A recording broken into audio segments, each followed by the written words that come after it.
একদম সময় নষ্ট না করে আমরা চলে আসি আজকের উপপাদ্য 18তে। উপপাদ্য 18 কি বলেছে দেখো, যে কোনো চতুর্ভুজের একজোড়া বিপরীত বাহু সমান ও সমান্তরাল হলে চতুর্ভুজটি সামন্তরিক হবে। আমরা একটা চতুর্ভুজ নিলাম, এটাকে প্রমাণ করব যে এটা সামন্তরিক কিনা। দেখো তার জন্য কি কি দেওয়া আছে।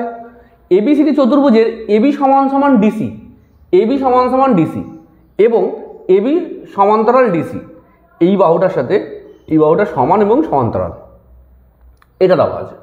প্রামাণ্য বিষয় কি, এবিসিডি একটি সামান্তরিক, এবিসিডি একটি সামান্তরিক, এটাই আমাদেরকে প্রমাণ করতে হবে। ঠিক আছে, এবারে অঙ্কন দেখো। অঙ্কন কি করলাম না, আমরা শুধু এসি কর্ণটা টানলাম, এসি কর্ণটা টানলাম। এবার আমরা প্রমাণ দেখো, ত্রিভুজ এবিসি ও ত্রিভুজ সিডিএ তৈরি হয়েছে।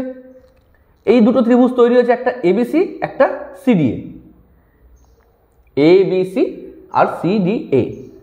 এর মধ্যে এবি সমান সমান ডিসি, এবি সমান সমান ডিসি, এই বাহুটা সমান বলেই দিয়েছে, প্রদত্ত তাই লিখে রেখেছি।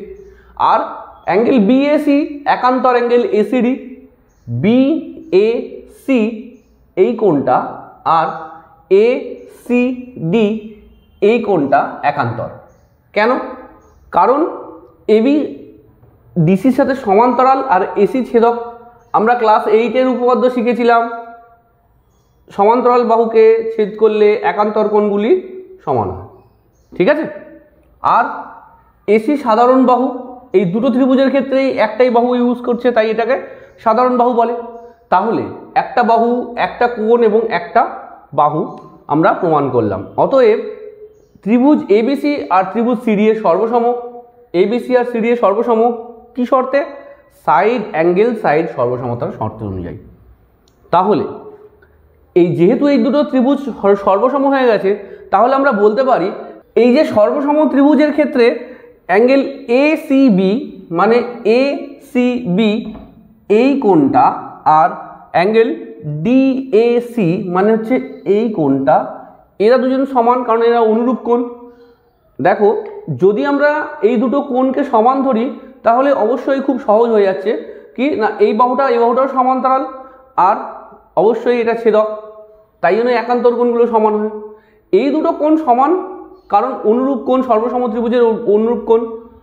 এবার যে চতুর্ভুজের ক্ষেত্রে কি সুবিধা না, এই কোণটা আর এই কোণটা যেহেতু সমান হয়ে গেছে, তাহলে আমরা বলতে পারি এটা একটা ছেদক, এই দুটো বাহু সমান্তরাল।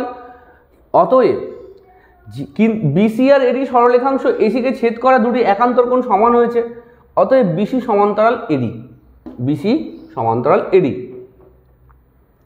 যেহেতু এবিসিডি চতুর্ভুজের এবি সমান্তরাল ডিসি এবং বিসি সমান্তরাল এডি, ঠিক যেটা আমি বললাম, তাহলে আমরা বলতে পারি যে এবিসিডি একটি সামান্তরিক, এটাও প্রমাণিত।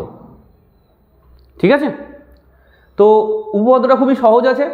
দেখো যদি বুঝতে না পারো আরেকবার দেখো, যদি বুঝতে অসুবিধা হয় তাহলে একটু আস্তে আস্তে দেখো, আর যদি বুঝে যাও তাহলে অবশ্যই লাইক করো, কমেন্ট করো এবং চ্যানেলটা সাবস্ক্রাইব করে রাখো নেক্সট উপপাদ্যগুলো পাওয়ার জন্য।